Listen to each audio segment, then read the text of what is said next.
Welcome everyone to another episode of Beyond the Exam Room. As you know, I'm Dr. David Pack, and I'm really excited to have Dr. Sally Miranda here from a company called Here in Texas, and you spell it as HEAR, pun, wink, wink. And she's an audiologist, a very well-respected audiologist here in Comal County, and we're extremely happy to have her here because we're going to touch on some very important topics, which I find it really interesting. May I call you Sally? Absolutely. Yeah. I find it interesting that, being a geriatrician, all my patients come in and they would bring me all their notes and everything else, and they almost never miss an eye appointment. They just don't. I don't know why. They always wear glasses or contacts or anything.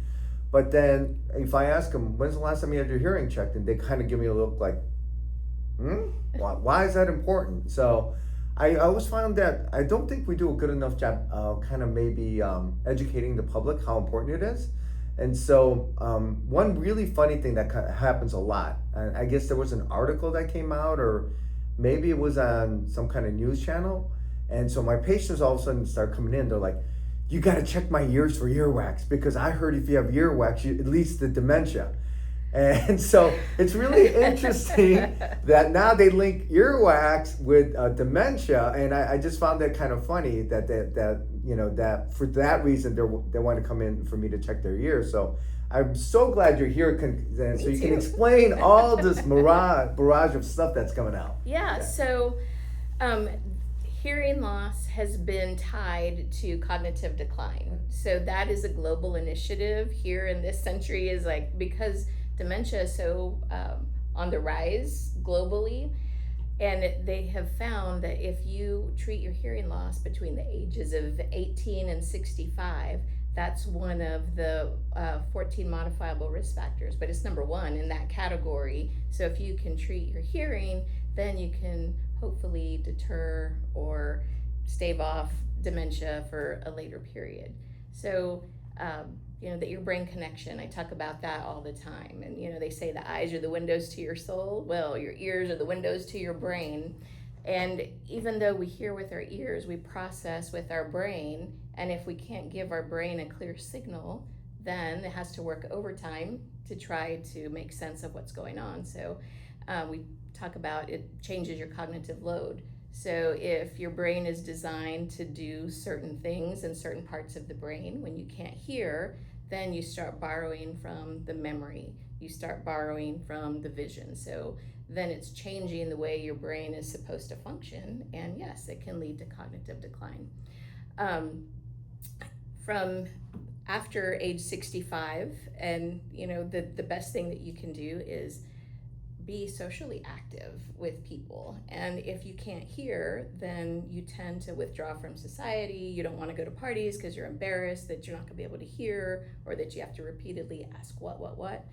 So the more social you can be, the better off. And if you can hear better, then you can be more social. So it's all tied. It's all connected. It is all connected. Yeah. Interesting story. When I tell patients about hearing and vision, I said, do you have a child or grandchild? And they're like, yeah.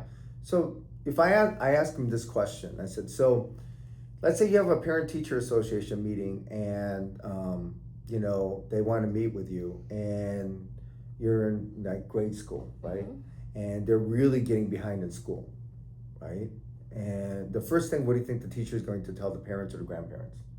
Check their hearing, or check vision. Their vision. Right. Yep. So when I put it in that way, it was, they automatically know the answer. They're gonna tell them make sure they get their vision and hearing checked. Well, then that if you think about it, it makes sense, right? And it's really interesting what you said was, because I got a funny story to tell you. So I'm deaf in my right ear. Oh. I'm totally deaf, 100%. Sensory neural hearing loss. Mm-hmm. And so I was always embarrassed of that. And I was a jock in high school and everything, and you learn a lot of habits and everything. And then I went to a high school reunion one year, and several of the people said, I didn't know you were deaf. I said, yeah, because when you're a kid, you don't want to tell people. Mm-hmm. And they said, I thought you were stuck up, because whenever we said something, you would just ignore us and not even look at me. And so it's really interesting how your behavior changes around that. For me, the hardest part having hearing loss is like if I'm in a restaurant and there's a lot of background noise, I can't hone in or focus on the conversation. So I really try to avoid, loud restaurants. Yeah. And I'm sure my seniors do the exact same thing because it actually is a headache. It is true. And then also as we age, right, your processing slows down. So Right. naturally, you're going to need quieter environments. So then you tie in a hearing loss plus slower processing, and then it's just this whole world of mess. Um, my favorite story, I think, is I had a woman bring her father in, and we always love when children come with their parents because children tell you got to do it. Right. And so the dad just kind of sat in the corner, and the daughter was like answering all the questions, and I kept trying to engage him, and he would look at her, and he just kind of sat there, and we got through the whole evaluation, and he had a terrible hearing loss, and we were able to get some demo hearing aids on him right then and there. His whole affect changed. He had this smile on his face, started telling jokes, and she's standing in the corner crying, going, "Oh my God, you gave me my father back. I haven't seen him act like this with somebody else in so long." And so every day it's different at our office, and we see different things, and it's emotional.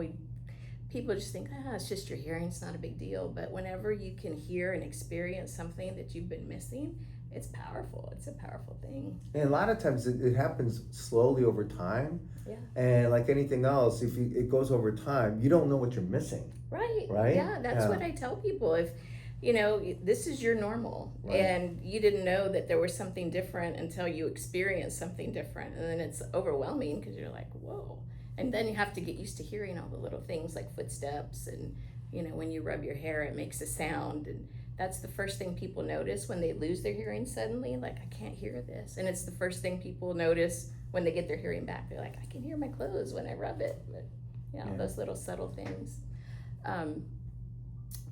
What else was I gonna Another do? thing for me, I would really love for you to kind of explain it.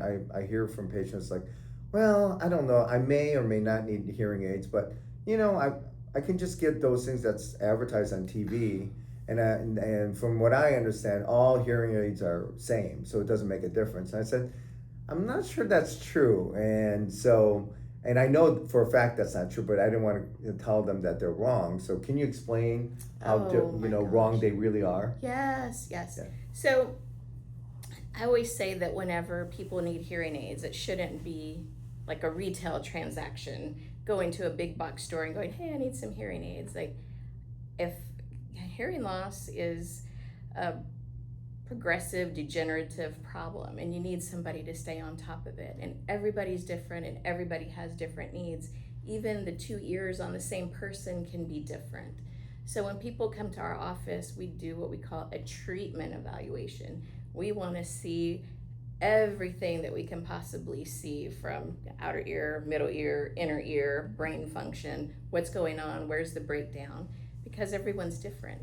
And we're able to work with all the major manufacturers. So we're able to go like, oh, because you have this problem, this lifestyle, these needs, this is the one that's going to be better for you. And then when it's more retail, you're going in and they see you as a widget, like, this, I have to sell them something, and it may not be the something that you need. So we really take pride in trying to figure out exactly what's going on and then following that person through the process. And so over-the-counter hearing aid or hearing aids that have come out, they're okay for people who have maybe just a mild hearing loss, and it's just going to amplify across the board pretty much. So it can give that little bit of oomph. And I would say it's like wearing a pair of readers. Like, yeah, they help you, but is it exactly for your eyes? No. Do you get some benefit? Yeah. Whenever you have a true hearing problem, you need a prescriptive hearing aid. That hearing aid is set up for what your hearing loss is at all the different frequencies. And it's not just like, or some people go, well, I could just order it online and they'll send it to me programmed. Well, okay, I've never been able to hand somebody some hearing aids and go, here, take them and figure it out. There's an art to fitting a hearing aid. You have the length of the wire. Do you need a closed dome? Do you need an open dome? Do you need a custom mold? Do you need a low power, medium power, high power? There's all these different things that go to it. And just because on paper it says you need this program, what your brain interprets could be totally different. And so you have to have the provider there that can make those adjustments real time while you're sitting there and figuring out what goes on. And now, as technology's changed, we're able to even do programming with them out of the office. So in their home, if there's a particular issue, we can connect online and do all their programming while they're sitting in their home in the places that they're having problems. So it's kind of cool. It is cool. Yeah, technology's Really, really changed. I've done this a long time. I've been in the industry 32 years, and the changes are crazy. And it used to be a long time ago, like every 5 to 7 years, something big would come. And now it's like every 18 months, it's like, oh, this is better, it's better, it's better, it's better. Right now, a lot of the hearing aids are being trained with AI, so they have a second chip in them with a deep neural network, and they train it how to hear speech, how to hear noise, so that it can help people separate the speech and noise issue. Wow, that might help me. Yeah. But you have to have a brain for that to work, so I'm not sure it works for me. And it's been fun too. We've been able to now do the whole journey with people. So, whether they're coming in and we're helping them figure out how they can protect their hearing through custom earplugs or, whatever. We have a lot of hunters in this area. Yeah. Up to, okay, your hearing aids don't work anymore, and it doesn't matter how good it is, how powerful it is, you have no benefit. Then we can go to the cochlear implant route, and that's been pretty amazing. Yeah, the cochlear implants. I actually have Yes. quite a few patients that have them. Yeah, It's pretty amazing. it's the technology, and that even is getting way better. There's 3 companies. We work with all 3 companies, and just the changes that are coming about are pretty incredible. So the cochlear implant's only good for conductive hearing loss, right? No, that's the bone anchored hearing aid. Okay. So like sensory neural hearing loss, like you, dead ear, except it wouldn't work for you because it's been so long. Right. So, My brain but- wouldn't even recognize it probably, right? Exactly. If that pathway was never formed, it's hard. But for people that have lost their hearing within 10 years, they're the ones that do the very best. Wow. With it. Yeah. Isn't that incredible? So that's a really good point. Especially these days, especially my stepchildren, they love going to loud concerts all the time, and then you never ever, of course, you go there for a reason. And then even now, even sporting events, I don't know if you've seen some of the decibels they're talking about, how loud it gets. Yeah. And so can you talk about how important it is that you actually protect your hearing and how fragile your hearing is? Yeah. So any place, like just a rule of thumb, if you have to shout to be heard, that's loud enough to affect your hearing, especially if you're in there at extended periods of time. So even like 90 decibels, you can be there maybe 30 minutes, an hour before it starts to affect the hearing. But a sudden gunshot, I've had so many hunters come in that say, or shooters, we were at the shooting range and somebody shot a gun and I didn't have my hearing protection in. It's instantaneous, and it's devastating when you go from being able to hear to not. That's so sad. Yeah. I guess, how do we educate? What do you think we can do from a primary care perspective to educate about how to protect your hearing? I don't know. We have earplugs at our office. Yeah. We give hearing. But I was at, it was really interesting. I went to a music festival in Denver this summer, and I saw so many people wearing earplugs. Good. And I thought, this is so cool. So I think the word is kind of getting out, and especially now, people are so used to seeing things in your ears, AirPods, Right. all kinds of stuff. So I think the awareness is coming, but it's just so slow. And, we all think we're invincible for just, I'll just be there a little while, and my ears will ring for a day. Well, that ringing means that some hair cells have kind of fallen over, and when the ringing stops, okay, they've recovered. But with continued damage to the hair cells, they eventually don't recover anymore, and the ringing doesn't go away, and the hearing doesn't come back. So it can be pretty bad. Yeah, it's something preventable that you can do. One of the things I found really interesting is, I said, well, I can go and get this from like anywhere, like retail you were talking about. Mm-hmm. And when I look at ears, which I see, I see patients all the time, and I always look at their ears. It's a habit of mine. And their anatomy is so different, right? Yeah. I have people that have like ear canals. It looks like a mile long, and there's like really short. You can see their eardrum right there, or really wide, or super curvy. Yeah. Right. So I always thought, like, Well, I don't understand. So if the anatomy's so different, then the way it fits would make a huge difference, right? You kind of Absolutely. commented on that, Yeah, right? yeah, absolutely. So everybody's different. Even on the same person, sometimes we have to have two totally different sizes because, yeah, your anatomy is different. And it's important because those kinds of fits make a difference to the sound that you're going to get. So you can have somebody with the best hearing aids out there, but if it doesn't have the proper fit, they're not getting what they need out of it. It's like having a sports car without gasoline. Yeah, Yeah, that yeah. makes perfect sense. Yeah. So let's say I come to your office and I get custom fitted, and my hearing is, I love it.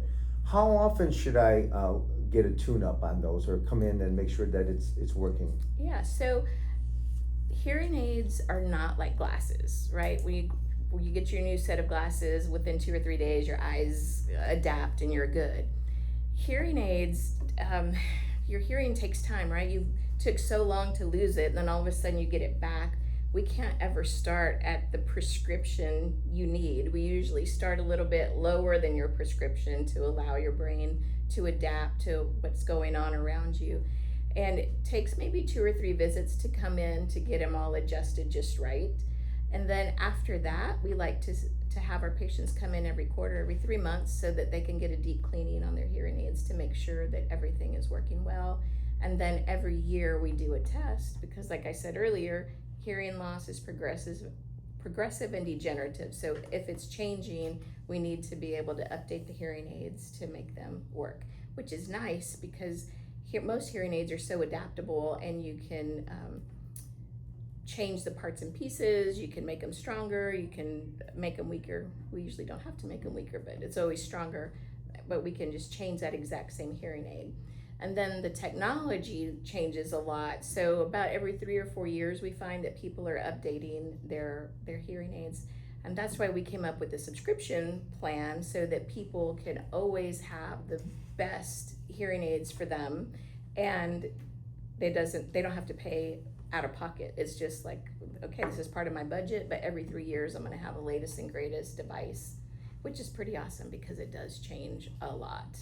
Yeah, I think a lot of my patients, one of the big things they're concerned about is the cost, because some of the hearing aids can be pretty expensive. Yes. So talk about what's the best way. I think how does insurance work? Can you explain the whole Yep. dynamics of that? So depending on the plans, they will have a hearing aid benefit. Some do and some don't. And some of the benefits, they say, okay, well, we allow $500 and that's it. Doesn't matter what the hearing aid costs, we're going to pay $500. Some of them, and this is what gets a lot of people, they say, okay, we pay 100%. Well, they pay 100% of the allowed amount. It doesn't pay 100% of what they cost. Oh. So that it gets a little bit confusing, but we always try to make sure that we have a really good, like, this is what they allow, even though it says 100%, it's this number, and then you're responsible for what they consider the upgrade to pay the difference. Mm-hmm. And then now we have the third parties. For a lot of Medicare patients have the Medicare Advantage plans. And those are a little bit confusing too, because people don't really understand, like, even though they're sitting in my office and I give them the hearing aid, they didn't buy it from me. They bought it from their third party, and I'm just the middleman that facilitates. Mm-hmm. And in some of those, it's kind of sad because, yes, while now they have a hearing aid that they can get, they don't have a choice. They have this or this, and that's it. And this or this might not be what they need. It's better than nothing, but, like somebody said, if you're drowning in a 10-foot pool, if somebody gives you a 6-foot step, you're still drowning. Like, it doesn't help. Right. Yeah. That's true. Makes perfect sense. Mm-hmm.